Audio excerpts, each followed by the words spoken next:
Welcome Trinidad and Tobago to a News 4 report, a product of the Government Information Services Limited and the Ministry of Communications. I'm Joseph Lopez. Let's take a look at the headlines.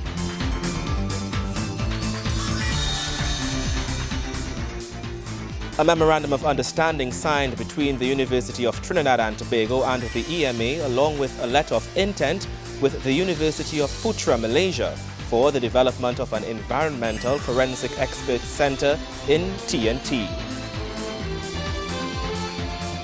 4 schools face off as AmCham TNT hosts its 2013-2014 National Youth Productivity Forum on Crime in Trinidad and Tobago. And the Ministry of Works and Infrastructure announces that the PURE program will invest in excess of $1 billion in drainage works, road rehabilitation and building of bridges throughout the nation.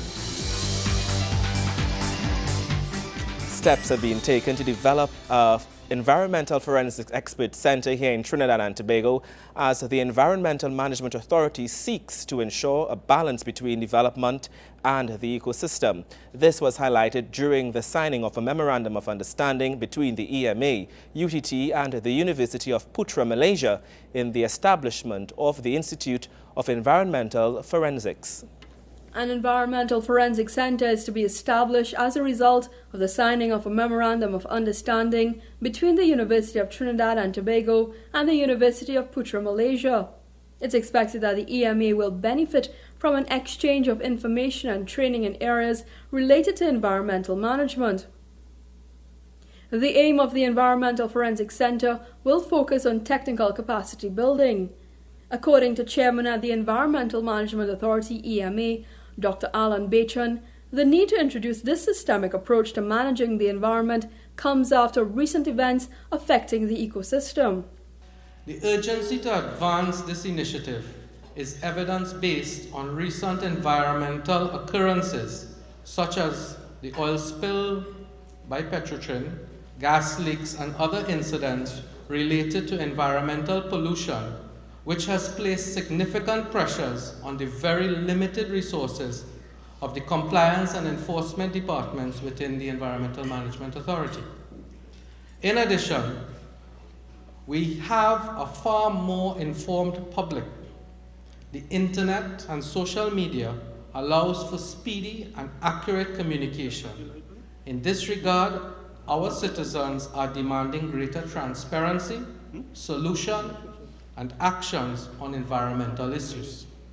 Introducing the Malaysian program during the signing ceremony, Dr. Ramzani Abdullah says the program looks to eliminate the pointing fingers in environment pollution through a unique system.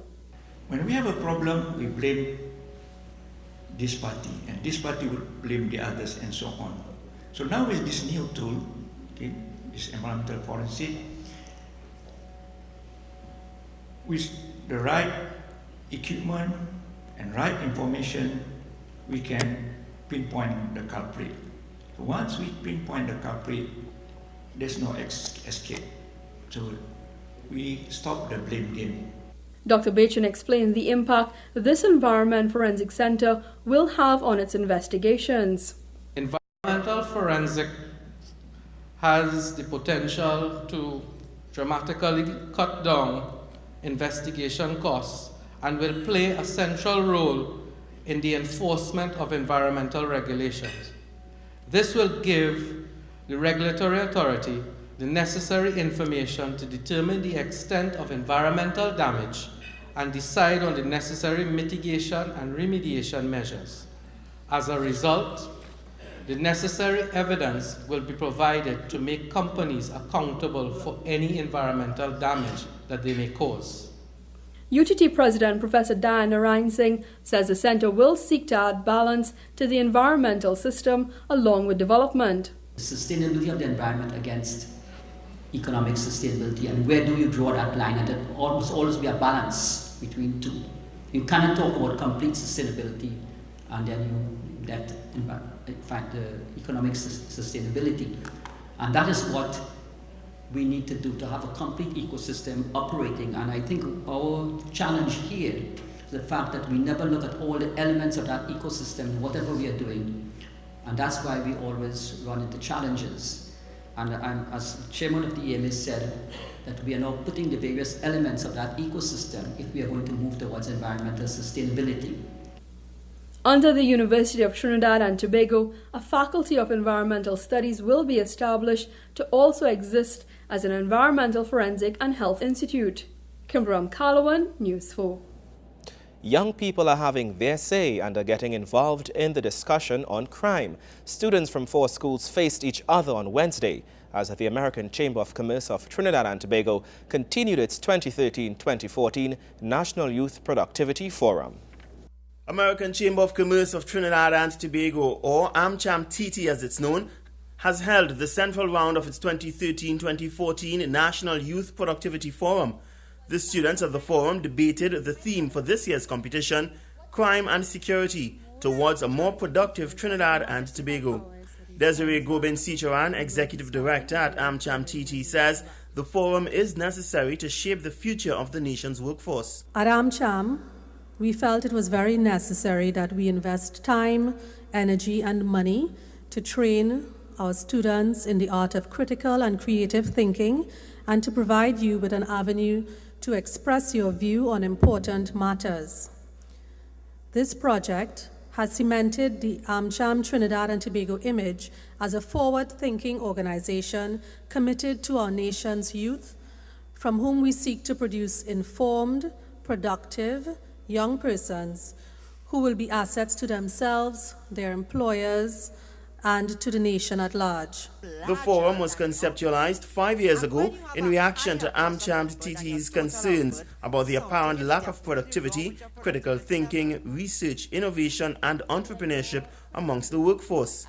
AmCham-TT decided a good option was to engage secondary school students on national and international issues relevant to economic development, civic responsibility, good citizenship, and overall personal growth and advancement.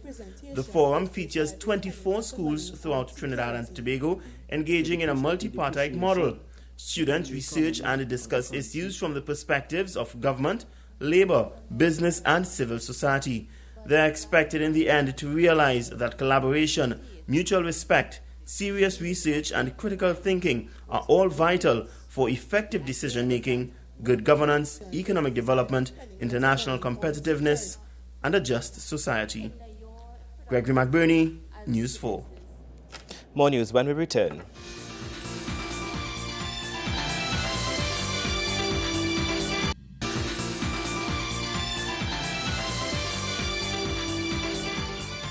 Welcome back. The Ministry of Works and Infrastructure, through its program for the Upgrade Roads Efficiency Pure, will be injecting in excess of $1 billion into drainage works, road rehabilitation and patching. There's more, building of bridges and landslip stabilization. This has been revealed by Dr. the Honorable Surajratan Rambajan, Minister of Works and Infrastructure, during the launch of the Pure program at the Chaguanas Borough Hall. Dr. the Honorable Surajratan Rambajan, Minister of Works and Infrastructure, has announced that over 227 contractors and 500 suppliers will be employed under the program for the Upgrading Roads Efficiency Pure. This announcement was made during the launch of the Pure program at the Chaguanas Borough Hall. Minister Rambajan gave a breakdown of how the $1.2 billion project will be divided between drainage works, road rehabilitation, patching bridges, and landslip stabilization. 141 drainage projects will be done as part of this exercise. In terms of road rehabilitation, again, we are distributing them throughout the country, and you will notice that we have a total of 226 road rehabilitation projects that are going to be undertaken in this exercise. Now, we are facing serious situations with landslips, or what we call slope stabilization. And again, throughout the country, we are going to be doing in this program 27 landslips. Believe it or not, some of these landslips cost as much as $7 million, given the size of the landslips that we are doing. Of course, we are going to be also patching areas of roadway. Minister Rambajan said these works will be spread across the country. He also announced that 2 new roundabouts will be constructed in the Price Plaza before the end of the year, one near the Wassa pumping station in Lange Park and another. A bypass road will also be built at the Mulchan-Suchan Road. The minister also praised the 3 local contractors working on the Valencia bypass, stating that more opportunity should be given to local contractors. Let me also commend the contracting community, in particular the 3 contractors who are working on the Valencia bypass project, which includes Jusamco, Kusals, and again Lakshmi Singh. That is going to be, for me, a very important project when it's completed, because it is one project which was designed by Pure and is being executed by local contractors, and in which there are no foreign inputs into that project. And I really wanted to do that project like that, to prove to the country that our contracting community, our engineers, our builders, everyone who is local, that we have the capacity to build this country as locals, and that we must more and more give the opportunity to locals to build their own country. There's always a greater pride that comes about and a greater sense of ownership. Felicia Wilson, Mon News 4. Attorney General Anand Ramlogan SC says everyone in Trinidad and Tobago has different opinions over moves to pass legislation to reduce the number of attacks on citizens by pit bulls and other dangerous dogs. As he continues to lobby for the passage of the Dog Control Amendment Bill, he underscores that government is seeking the interest of all citizens. Presenting a Dog Control Amendment Bill for debate in the Senate, AG Anand Ramlogan says the government is committed to ensure good law is passed to ensure the safety of all citizens from attack by those dangerous dogs. We listened to the cries of the dog lovers and the animal rights owners. And in so doing, in listening to them, we thought we will pause for a cause and have stakeholder consultation. The Law Reform Commission received submissions and actively engaged members of the public. And we received submissions and met with the representatives of the Association of Trinidad and Tobago Insurance Companies, the dog breeders, dog operators, and dog trainers, the Federation for Canine Registration of Trinidad and Tobago, the Trinidad and Tobago Society for the Prevention of Cruelty to Animals, the Animal Welfare Network, the Trinidad and Tobago Veterinary Association, and of course, a host of persons who would have submitted submissions to the Law Reform Commission. Dealing with suggestions that the dangerous dogs should not be classified by breed but by weight, AG Ramlogan said if that was done, persons would say the government was targeting only a specific breed of dogs. We have shifted the policy and we have gone, instead of outright banning, to responsible ownership. We are trying to compromise as a government by listening to people. We have been criticized by the opposition for doing that in this respect.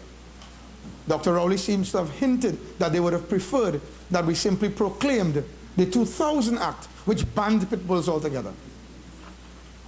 We said, well, we'll listen to people, we'll compromise. We'll allow you to own the dog of your choice, but we impose some restrictions. So we're trying.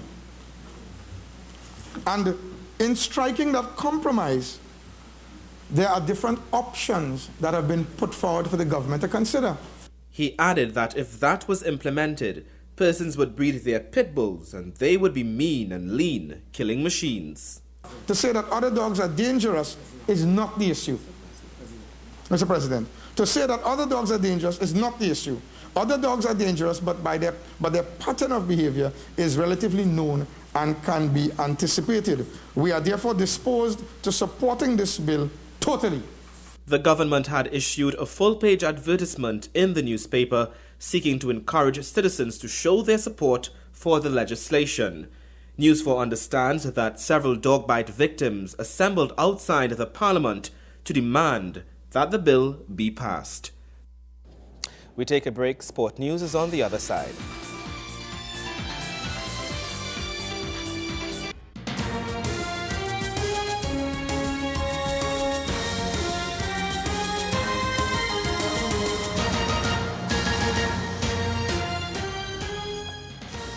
Welcome back. Deandra Dutton top scored with 78 not out as the Windies women's cricket team won their final warm-up match before the Women's World T20 cricket competition.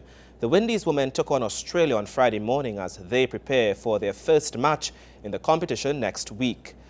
The Windies lost both openers within the first 6 overs to find themselves on 30 for 2. Deandra Dutton, coming in at number 4, steadied the ship with a magnificent 78 or 48 balls. Dutton managed 12 fours and 2 sixes to place the Windies at 144 for 3 after their 20 overs. Australia opener Delicia Kim Mintz put up the greatest resistance with a top score of 26 before she was stumped out. The Windies women's cause was helped by Trinidadian Anisa Mohammed, who ripped through the Australian side, taking 3 wickets for 25 runs. The Australians were eventually limited to 128 runs in their 20 overs, 16 runs short of their target. Windies play their first game of the competition against England this coming Monday. We take a break. When we come back, more news.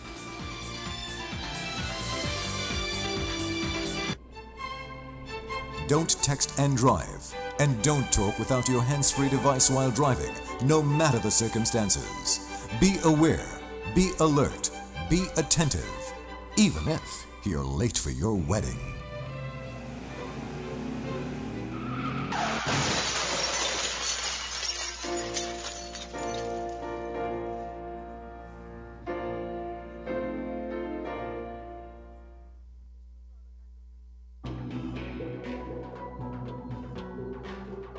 If you suspect your community is under attack by criminals, call 999 or 911. If you witness a crime being committed, call 999 or 911. If you see any suspicious activity, call 999 or 911.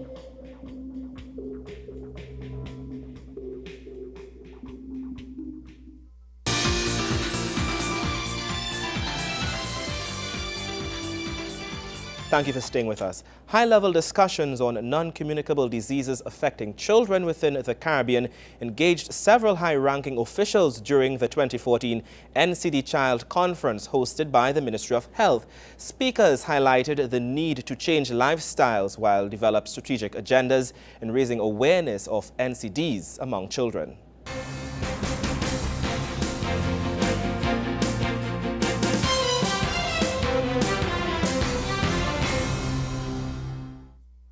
Global health statistics in recent years have highlighted the increase in child obesity. Here in Trinidad and Tobago, the Ministry of Health has stated that 17% of school children are overweight and 15% are obese, while 40% are at risk for developing diabetes. In an effort to sensitize the dangers associated with obesity, which often leads to the development of non-communicable diseases, NCDs, the Ministry of Health has joined in with UNICEF and World Health Organization WHO to engage local health stakeholders in discussing best practices in raising awareness among youth sector of our population. Sir George Allen, who serves as United Nations Secretary General's Special Envoy for HIV/AIDS in the Caribbean region, echoed the call for the world to place greater emphasis on non-communicable diseases affecting children. Speaking at the opening of the NCD Child Conference at the Hyatt Regency Hotel, he called on greater measures to be put in place to safeguard the health of our future generation. There's some immediacy for advocacy, such as NCD Child and its partners can develop. There's now intense discussion about the content of the post-2015 Human Development Agenda, and note that I say human development, and in so doing I do no more and echo the sentiments of the first Prime Minister of Trinidad and Tobago, Dr. Eric Williams, who famously said, "Development is the face of man." There is intense debate about the reach, the scope, and the place of universal health coverage in this agenda, and I state openly my preference for the position that universal health coverage is necessary but not sufficient for achieving the health outcomes that the world needs, among which are prevention and control of NCDs along the whole life course. Non-communicable diseases include diabetes, cardiovascular diseases, chronic lung diseases, cancer, and mental health illnesses. These often affect people of all ages and can gradually develop as adulthood progresses. First Lady Her Excellency Rima Carmona highlighted NCDs as a main reason for deaths in the Caribbean and as reason enough to make the necessary lifestyle changes among our youth today. Unwittingly, we set up the conditions for our loved ones to develop lifestyle diseases when we allow them to consume unwholesome foods. We need to radically change our mindset if we are to arrest the situation. The revolution must begin in our kitchens and the meals we prepare for our loved ones. Primary and secondary school children are most at risk. The items sold in many school cafeterias are nothing short of ticking time bombs because they encourage our children to develop a taste for excessive sugar, salt, food coloring, and additives. The cumulative effect of this is an unsuspecting adult well on the way to developing a chronic disease. She added that a responsibility remained in the hands of parents who needed to take their role more seriously in what they feed their children. We, the adults, have to take responsibility for what our children consume and how they spend their free time. Sitting in front of the television may be convenient for parents and youngsters alike, but is it the healthy choice? Stopping off at a fast food outlet on the way home to purchase dinner is convenient, but is it a healthy option? Choosing processed snacks over fresh fruit may seem cheaper in the short term, but will it be cost effective in the long term? We have to continually ask ourselves what legacy we wish to leave our children. My admonition and entreaties, ladies and gentlemen, we have given them life. Let's make sure they can live it to the fullest without the threat of disease robbing them of its quality later on. However, Health Minister Dr. Fawad Khan, in light of the uprise of children living with these diseases, says caring for them and providing the proper medication and health care required much more than preventing the onset of illnesses. It's been part of his campaign since becoming health minister to ensure citizens take a more proactive role in preventing diseases by lifestyle changes. Dr. Khan reiterated this point as he outlined plans by the Health Ministry to lend support for families in need of guidance and care. To address these worrying statistics, work is underway at the Regional Health Authority level in the form of obesity clinics. The Primary Care Child Assessment Unit at Barataria and soon St. James will accommodate referrals for overweight children. In order to look at the social support available to mothers, the parental skills for both sexes should also be promoted, and this is being developed through intersectorial working. The Ministry of Health has developed a maternal and child health manual, draft infant and young child feeding program and policies, draft childhood obesity prevention policies, breastfeeding initiatives, and has approved the formation of an oversight committees to scrutinize policies and procedures. This is in relation to NCDs as well as maternal and child health. Apart from Fight the Fat campaign, the ministry has carried out the We Fit and Healthy Me camps aimed at engaging children and changing their mindsets towards a healthier lifestyle, including proper eating habits and exercise. Kimberam Calawan, News 4. And that story brings us to the end of our News 4 report, a product of the Government Information Services Limited and the Ministry of Communications. I'm Joseph Lopez. Thank you for watching.